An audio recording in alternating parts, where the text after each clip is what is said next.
Everyone, welcome back to Parcham. I am Pooja. India's hero series में आप लोगों का स्वागत है। और आज हम जिन हीरो के बारे में बात करने वाले हैं वो बहुत ही इंपॉर्टेंट रहे हैं। उनका कंट्रीब्यूशन भी देश के लिए बहुत ज़्यादा रहा है और महज केवल 23 ईयर्स के थे, केवल और केवल 23 साल के थे जब इनको फांसी की सज़ा हो गई थी।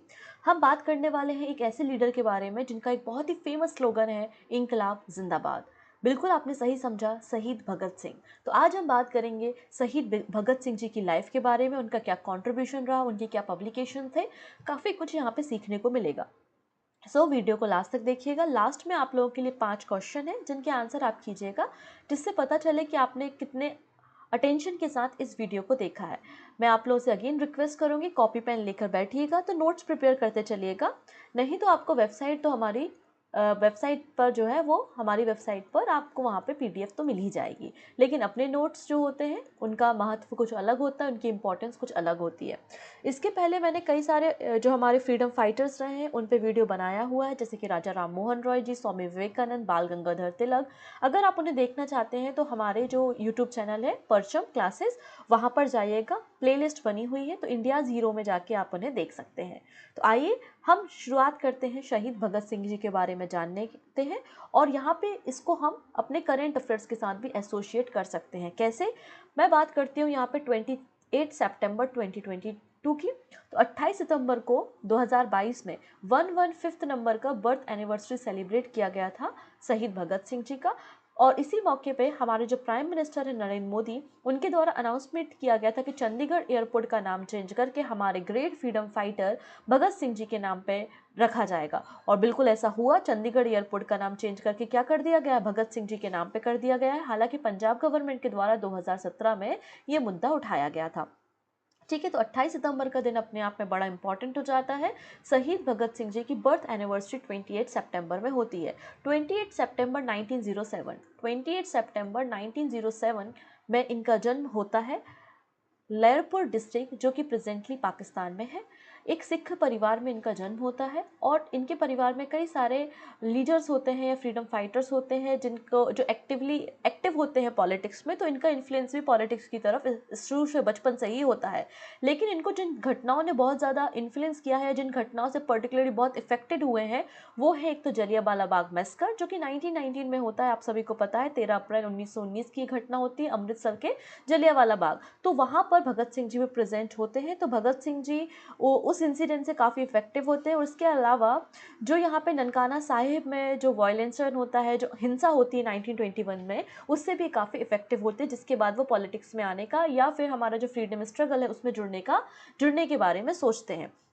अगर हम प्राइमरी एजुकेशन की बात करते हैं, इनिशियल शिक्षा की बात करते हैं, तो दयानंद एंग्लो वैदिक हाई स्कूल, जो कि ऑपरेटेड किया जाता था आर्य समाज के द्वारा, लाहौर में था। वहाँ पर इन्होंने इनिशियल एजुकेशन ली। इसके बाद इन्होंने नेशनल कॉलेज ज्वाइन किया, जो कि लाहौर में था 1923 में। ये वही नेशनल कॉलेज था जिसके फाउंडर मेंबर कौन है? लाला लाजपत राय जी हैं। नेशनल कांग्रेस लाहौर में है और इसके फाउंडर कौन है? लाला लाजपत राय जी के द्वारा इसे मैनेज किया जाता था। देन उसके बाद क्या होता है, ये बहुत ज़्यादा अफेक्टेड है जलियांवाला बाग मैसेकर के बाद, और जो ननकाना साहिब में वायलेशन हुआ है उसके बाद वो बहुत ज़्यादा इफेक्टिव है, जिसके बाद ये एचआरए को ज्वाइन कर लेते हैं। अभी एचआरए क्या होता है? Hindustan Republic association. तो कानपुर में क्या किया जाता है, कानपुर में जो उस समय के बड़े बड़े लीडर्स हैं ना, उन सभी को इनवाइट किया जाता है कि सभी जो लीडर्स हैं वो यहाँ पर आओ। कहाँ पर? कानपुर में। तो कानपुर में बहुत सारे लीडर्स जाते हैं, जिनमें से चंद्रशेखर आज़ाद भी होते हैं, भगत सिंह होते हैं, सुखदेव होते हैं, राम प्रसाद बिस्मिल जी होते हैं, भगवती चरण बोहरा है ना, शिव वर्मा, ये सभी बड़े बड़े लीडर इस कॉन्फ्रेंस में शामिल होते हैं कानपुर में।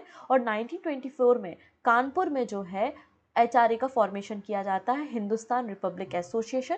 और इसको स्टार्ट कौन करता है? सचिंद्र नाथ सन्याल जो है वो इसको शुरू करते हैं। और जब एचआरए के साथ भगत सिंह जुड़ते हैं तो उनका एक अच्छा रिश्ता, एक अच्छी बॉन्डिंग चंद्रशेखर आज़ाद जी के साथ भी बन जाती है।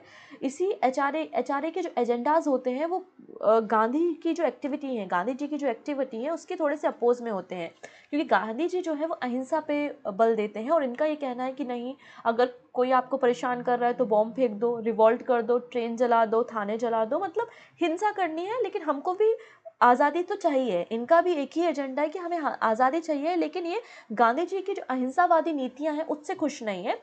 वो हिंसा को समर्थन करते हैं, रिवॉल्ट को समर्थन करते हैं कि हम रिवॉल्ट के ज़रिए आंखों में आंखें डाल के हमें ब्रिटिशर से लड़ाई करनी पड़ेगी, आवाज़ उठानी पड़ेगी, तब कहीं जाके हमको स्वराज मिलेगा, आज़ादी मिलेगी। तो इस विचारधारा से जो है वो एचआरए को बनाया गया था, हिंदुस्तान रिपब्लिक एसोसिएशन। और फाउंडर आपको याद रखना है सचिंद्रनाथ सन्याल थे, जिसमें भगत सिंह भी जुड़े हुए थे। अब कोई भी ऑर्गेनाइजेशन होता है या कोई भी पार्टी होती है, उसे चलाने के लिए फंड की ज़रूरत होती है। किसी भी पार्टी को चलाने के लिए ऑब्वियसली फंड की ज़रूरत होती है। अब यहाँ पे जो एचआरए, इसके पास फंड नहीं था, तो फंड नहीं था तो इन्होंने क्या किया, एक ट्रेन को लूटने का प्लान बनाया, जिसे हम काकोरी कांड के नाम से जानते हैं। 9 ऑफ अगस्त में 1925 में एक ट्रेन थी जो सहारनपुर से लखनऊ जाती थी, और एक मालगाड़ी थी वो बेसिकली, 8 डाउन ट्रेन, उसे लूटने का प्लान बनाया गया था एचआरए के द्वारा, जिसमें चंद्रशेखर आज़ाद जी भी शामिल थे, भगत सिंह जी शामिल थे, और ऐसे कई सारे लीडर्स यहाँ पे शामिल थे। और इन लोगों ने क्या किया, इस ट्रेन को जो है वो लूट लिया, जिसे हम काकोरी कांड के नाम से जानते हैं। और काफ़ी सारे जो लीडर्स थे वो यहाँ वहाँ भाग गए, कुछ लोगों को अरेस्ट कर लिया गया। राम प्रसाद बिस्मिल जी जो है, उन्हें इस कांड के बाद फांसी की सज़ा दे दी गई, और चंद्रशेखर आज़ाद भी भागने में सक्सेसफुल रहे। तो इस तरीके से आप यहाँ पे देख सकते हैं। इसके बाद होता क्या है, अब यहाँ पे एचआरए के तो काफ़ी सारे लीडर्स को जेल भेज दिया गया है ना, काफ़ी सारे लीडर्स को जेल भेज दिया गया है। कुछ लीडर्स जिनको फांसी दे दी है, और कुछ लीडर भाग गए हैं, फरार हो गए, जिनमें से एक है चंद्रशेखर आज़ाद। फिर चंद्रशेखर आज़ाद जी भगत सिंह से मिलने के बाद क्या करते हैं, इस एचआरए का नाम चेंज कर लेते हैं। इस एचआरए का नाम चेंज करके HSRA कर लेते हैं। HSRA, इस एचआरए का नाम यहाँ पे कर दिया जाता है। ये सब घटना कहाँ होती है, जो फिरोज शाह कोटला स्टेडियम है, जिसको आज हम अरुण जेटली स्टेडियम के नाम से जानते हैं, वहाँ पर ये रीनेमिंग की प्रोसेस की जाती है। तो आप यहाँ पे देख सकते हैं कि चंद्रशेखर आज़ाद जी के साथ भगत सिंह का एक बहुत स्ट्रॉन्ग बॉन्ड शेयर करते थे। अब इसके अलावा 1925 में भगत सिंह जी के द्वारा जब ये लाहौर रिटर्न होते हैं, 1924 में आपने देखा इन्होंने एचआरए ज्वाइन किया। एचआरए ज्वाइन किया, कहाँ पे गए थे ये ज्वाइन करने के लिए, कानपुर गए थे। कानपुर से ये वापस कहाँ आते हैं, अब लाहौर आते हैं। तो 1925 में जब ये लाहौर वापस आते हैं, तो इसके बाद इन्होंने अपनी कलीग से मिलकर और जो यूथ थे, मिलिटेंट ऑर्गेनाइजेशन को बनाया, जिसका नाम था नौजवान भारत सभा। तो नौजवान भारत सभा को किसने बनाया था, भगत सिंह जी के द्वारा बनाया था। फिर उनकी मुलाकात जो है वो सोहन सिंह जोश के साथ होती है, और फिर कीर्ति किसान पार्टी के साथ जुड़ के ये कीर्ति मैगजीन को पब्लिश करते हैं पंजाबी लैंग्वेज में। तो कीर्ति मैगजीन पब्लिश की जाती है भगत सिंह जी के द्वारा पंजाबी लैंग्वेज में 1926 में। और उसके बाद भगत सिंह जी जो है वो जोश के साथ काम करते हैं, और एक एडिटर बोर्ड में, कीर्ति के एडिटर बोर्ड में जुड़ जाते हैं। तो इस तरीके से आप देख सकते हैं कि मंथली मैगजीन कीर्ति, जिसका नाम है, पंजाबी भाषा में पब्लिश की जा रही है, वो भी, उसमें भी कॉन्ट्रीब्यूशन किसका है, भगत सिंह जी का है। और भगत सिंह जी ने ही 1925 में नौजवान भारत सभा की स्थापना की थी। ठीक है, यही एचआरए की जगह लेगी पंजाब में, यही बाद में जाके एचआरए की जगह ले लेती है पंजाब में, जब चंद्रशेखर आज़ाद जी को गोली मार दी जाती है और एचआरए खत्म हो जाती है। उसके बाद पंजाब में जो एचआरए का जगह लेती है वो नौजवान भारत सभा ही होती है। ठीक है, तो मैंने 1927 का आपको कांड बताया, जिसे हम काकोरी केस 1925 का केस था, जिसे हम काकोरी कांड कहते थे। तो उसमें फिर 1927 में काकोरी केस में अरेस्ट कर लिया जाता है भगत सिंह जी को भी। ठीक है, हालांकि कुछ समय की जेल के बाद उन्हें रिहा कर दिया जाता है। अब यहाँ पर 1928 में, जैसा कि मैंने कहा कि भगत सिंह जी ने इसका नाम चेंज करके, एचआरए का नाम चेंज करके क्या कर दिया था, HSRA कर दिया था, जिसे हम हिंदुस्तान सोशलिस्ट रिपब्लिक एसोसिएशन के नाम से जानते हैं। और 1931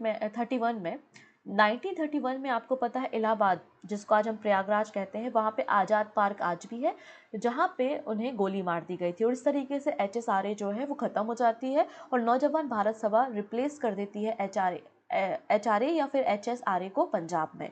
ठीक है, ये घटनाएं होती हैं। साथ ही साथ बैकग्राउंड में क्या चल रहा होता है, बैकग्राउंड में साइमन कमीशन भारत आया होता है, ये बात भी आप लोगों को पता ही होगी। साइमन कमीशन भारत आया हुआ होता है और अपनी रिपोर्ट लेकर आता है, लेकिन प्रॉब्लम ये होती है कि साइमन कमीशन में एक भी इंडियन नहीं होता है, सारे ब्रिटिशर्स होते हैं। तो इसलिए लोग यहाँ पे प्रोटेस्ट करते हैं, सड़कों पे आ जाते हैं, और साइमन गो बैक के नारे लगाते हैं। और इस प्रोटेस्ट में शामिल होते हैं लाला लाजपत राय जी। और लाला लाजपत राय जी को लाठी लगने के कारण, क्योंकि लाठी चार्ज का ऑर्डर दिया जाता है, तो लाठी लगने के कारण लाला लाजपत राय जी की हत्या हो जाती है, उनका निधन हो जाता है, डेथ हो जाती है, वो शहीद हो जाते हैं। तो यहाँ पर भगत सिंह जी को इस बात से काफ़ी धक्का लगा है, क्योंकि पंजाब केसरी के नाम से लाला लाजपत राय जी को जाना जाता था, और भगत सिंह जी भी पंजाब से ही बिलोंग करते थे। तो यहाँ पर अब उन्होंने एक प्लान बनाया कि अब बस हमें तो इस बात का बदला लेना है कि लाला लाजपत राय जी की जो डेथ हुई है, जो उनकी हत्या की गई है, हमें इस बात का जो है बदला लेना है। और यहीं से शुरुआत होती है लाहौर कॉन्स्पिरेसी केस के बारे में, जिसे हम लाहौर षड्यंत्र के नाम से भी जानते हैं। तो आपको यहाँ पे समझ में आ गया होगा कि लाहौर षड्यंत्र केस क्यों होता है, क्योंकि लाला लाजपत राय जी का निधन हो जाता है, इसलिए साइमन कमीशन का विरोध करते हुए। अभी जो लाठी चलाने का आदेश देता है वो कौन देता है, यहाँ पे सुप्रिटेंडेंट ऑफ पुलिस देता है, जिनका नाम होता है जेम्स ए स्कॉट। ठीक है, लेकिन यहाँ पे जो हत्या कर दी जाती है वो किसकी कर दी जाती है, जेपी सांडस की हत्या कर दी जाती है। एक्सीडेंटली जो होता है, मिस्टेकली सांडस की हत्या यहाँ पे कर दी जाती है। किसके द्वारा, भगत सिंह जी के द्वारा और उनके कुछ एसोसिएट्स के द्वारा यहाँ पे सांडस को मार दिया जाता है। इसी को हम लाहौर कॉन्स्पिरेसी केस के नाम से जानते हैं और ये घटना 1929 में होती है। इसके बाद क्या होता है, सेंट्रल लेजिस्लेटिव असेंबली का भी एक केस होता है। यहाँ पर होता क्या है, एक सेंट्रल लेजिस्लेटिव असेंबली होती है, वहाँ पर दो बिल पे चर्चा चल रही होती है और वो दोनों बिल, एक पब्लिक सेफ्टी बिल होता है, दूसरा ट्रेड डिस्प्यूट बिल होता है। और यहाँ पे जो मजदूर वर्ग है उनके अधिकारों का हनन, उनके जो मौलिक अधिकार हैं उनको कम करने की बात इन बिल में कही जाती है। पब्लिक सेफ्टी बिल और ट्रेड डिस्प्यूट बिल, जिन पे चर्चा कहाँ हो रही है, सेंट्रल लेजिस्लेटिव असेंबली में चल रही है। तो वहाँ पे भगत सिंह जी और बटुकेश्वर दत्त दोनों वहाँ पे पहुँच जाते हैं 8 अप्रैल को 1929 में और बॉम्ब फेंक देते हैं। हालांकि वो बॉम्ब किसी को इंजरी करने के लिए, किसी की जान लेने के लिए नहीं होता है, केवल एक हल्ला करने के लिए होता है कि आप लोग बहरे हैं और आपको हमारी आवाज़ सुनाई नहीं दे रही है, इसलिए हमने आपको बॉम्ब फेंका है जिससे कम से कम हमारी आवाज़ आप तक पहुँचे। तो भगत सिंह जी और बटुकेश्वर दत्त ये दोनों 8 अप्रैल 1929 को सेंट्रल लेजिस्लेटिव असेंबली में पहुंचते हैं, जहां पे प्रोटेस्ट चल रहा, जहां पे दो बिल के अगेंस्ट, दो बिल जो पास हो रहे होते हैं जिन पे डिबेट चल रहा होता है, उन पे उसके ऊपर प्रोटेस्ट करते हैं, जिसमें एक बिल है पब्लिक सेफ्टी बिल और दूसरा है ट्रेड डिस्प्यूट बिल। और ये शाउट करते हैं बहुत ही फेमस स्लोगन, इंकलाब जिंदाबाद, और बॉम्ब को फेंक देते हैं। इनका एक ही एजेंडा है कि ये जो डेफ लोग हैं, किसी को मारने का एजेंडा नहीं है, जो बहरे लोग हैं उन तक हमारी आवाज़ पहुंच सके, इसलिए ये काम किया जाता है। ठीक है, तो इसे हम सेंट्रल लेजिस्लेटिव असेंबली केस कहते हैं। फिर जो सांडस की हत्या की जाती है, जो लाहौर कॉन्स्पिरेसी केस है, उसमें भगत सिंह जी को जो है वो कल्प्रिट पाया जाता है, उनको उन पे चार्जेस लगाए जाते हैं कि आपने सांडस की हत्या की है। तो इस तरीके से भगत सिंह जी को जो है वो अरेस्ट कर लिया जाता है और उनका ट्रायल शुरू होता है। अब वो जो जेल में होते हैं, तो जेल में भी ऐसा नहीं है कि बस वो जेल में है तो आप कुछ नहीं करेंगे, जेल में भी इन्होंने काफ़ी कुछ काम किया है। कैसे, जो उस समय जो भी बड़े बड़े फ्रीडम फाइटर रहे हैं, बड़े बड़े लीडर्स रहे हैं, सुखदेव, राजगुरु, है ना, और काफ़ी सारे लीडर, उन सभी लीडर्स को राजनीतिक कैदी का दर्जा या स्टेटस देना है, क्योंकि जेल की हालत बहुत ख़राब है, सही तरीके से पानी नहीं, अच्छे से रखा नहीं जा रहा है, खाना सही नहीं है। तो यहाँ पे एक कैदी को राजनीतिक कैदी का दर्जा देना कि हम फ्रीडम फाइटर्स हैं, हम कोई नॉर्मल कैदी चोर चक्के नहीं है, हम फ्रीडम फाइटर्स हैं, तो हमको एक राजनीतिक कैदी का दर्जा चाहिए। और जो हमारी जेल है उनकी कंडीशंस को हमें इम्प्रूव करना है, इसके लिए एक स्ट्राइक, एक फूड स्ट्राइक की शुरुआत भी ट्रायल के दौरान जेल में भगत सिंह जी के द्वारा की जाती है।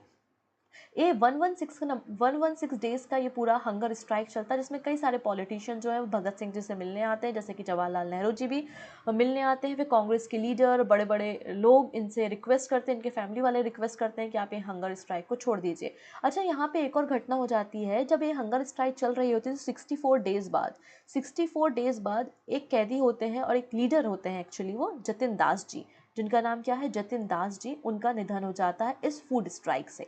ठीक है, लेकिन ये फूड स्ट्राइक कब तक चलती है, 116 डेज तक चलती है। ठीक है, लगातार रिक्वेस्ट करने के बाद भी इस हंगर स्ट्राइक को ख़त्म नहीं किया जाता है। तो जैसा कि मैंने कहा, भगत सिंह जी का ट्रायल चल रहा होता है और यहाँ पे जेपी सांडस की हत्या और जो लाहौर कॉन्स्पिरेसी केस के अलावा जो बॉम्ब केस हुआ था, दोनों में कल्प्रिट किसे पाया जाता है, भगत सिंह जी को पाया जाता है। तो भगत सिंह जी को सुखदेव और राजगुरु जी के साथ 23 सितंबर 1931 में फांसी की सज़ा दे दी जाती है। तो 23 मार्च 1931 को भगत सिंह, सुखदेव और राजगुरु को फांसी की सज़ा दे दी जाती है। ठीक है, अच्छा, अभी जब लाहौर की जेल में होते हैं तब क्या होता है वो भी हम यहाँ पे चर्चा करेंगे, लेकिन अब बात करते हैं इस मार्च 23 के बारे में। मार्च 23 को हम शहीद दिवस के रूप में सेलिब्रेट करते हैं, या इसे हम सर्वोदय दिवस के नाम से या सर्वोदय डे के नाम से भी जानते हैं। अब आपको कंफ्यूज नहीं होना है, जब महात्मा गांधी जी का असैसिनेशन हुआ था, नाथूराम गोडसे ने जब उन्होंने गोली मारी थी 30 जनवरी को, उसको भी हम जो है वो शहीद दिवस के रूप में ही जानते हैं, लेकिन दोनों दिन अलग अलग है, तो दोनों में आप कंफ्यूज मत होइएगा। तो 23 मार्च वो दिन होता है जब भगत सिंह जी, सुखदेव और राजगुरु जी को फांसी की सज़ा दी जाती है। अब जब लाहौर जेल में होते तो ये वहाँ पर कुछ बुक्स भी लिखते हैं, the jail notebook and other writings, why I am atheist and autobiographical records. तो ये पुस्तक जो है पब्लिकेशन ये भगत सिंह जी का ही है, भगत सिंह जी का वर्क है, तो इसको भी आपको याद रखना है। ठीक है, अब इनके लेगेसी एंड मेमोरियल के बारे में हम बात करते हैं। तो 15 अगस्त को 2008 में एक 18 फीट का टॉल ब्रोंज स्टैच्यू जो है वो हमारे पार्लियामेंट ऑफ इंडिया में रखा जाता है, शहीद भगत सिंह जी का, इंदिरा गांधी और सुभाष चंद्र बोस जी की स्टैच्यू के साइड में। आप इस स्टैच्यू को आज भी देख सकते हैं। 2008 में ब्रोंज स्टैच्यू बनाया गया था शहीद भगत सिंह जी का। इसके अलावा नेशनल मार्टियार्ड मेमोरियल जो है उसे हुस्नीवाला में बिल्ड किया गया है भगत सिंह, सुखदेव और राजगुरु जी की याद में। हर साल जो है 23 मार्च को शहीदी मेला लगाया जाता है पंजाब में। इसके अलावा जो 50th एनिवर्सरी थी शहीद भगत सिंह जी की, तो उनके जो गांव था वहाँ पर एक शहीद भगत सिंह मेमोरियल को भी सेटअप किया गया है। तो ये कुछ बातें थी जो कि जीवन से जुड़ी हुई थी शहीद भगत सिंह जी की। आई थिंक आपको पूरी बातें समझ में आई होंगी। जाते जाते मैं थोड़ा सा आपको न्यूज़ और देना चाहती हूँ कि परचम के एप्लीकेशन पे आप लोगों को एसएससी टियर 1 का टेस्ट सीरीज़ मिल जाएगा बिगिनर और एडवांस लेवल पे। अगर आप अपनी तैयारी को और अच्छा बनाना चाहते हैं तो प्ले स्टोर में जाके परचम के एप्लीकेशन को डाउनलोड कर लीजिएगा और आप इस टेस्ट सीरीज़ को ज्वाइन कर सकते हैं। अवेलेबल है केवल और केवल परचम के एप्लीकेशन पे। आइए हम कुछ क्वेश्चंस को देख लेते हैं। पहला क्वेश्चन है, what is the 23rd March in India? 23rd मार्च क्या है? 23rd मार्च जो है वो शहीद दिवस के रूप में मनाया जाता है, क्योंकि इसी दिन भगत सिंह, सुखदेव और राजगुरु जी को फांसी की सज़ा दी थी 1931 में। नेक्स्ट है, when was Bhagat Singh born?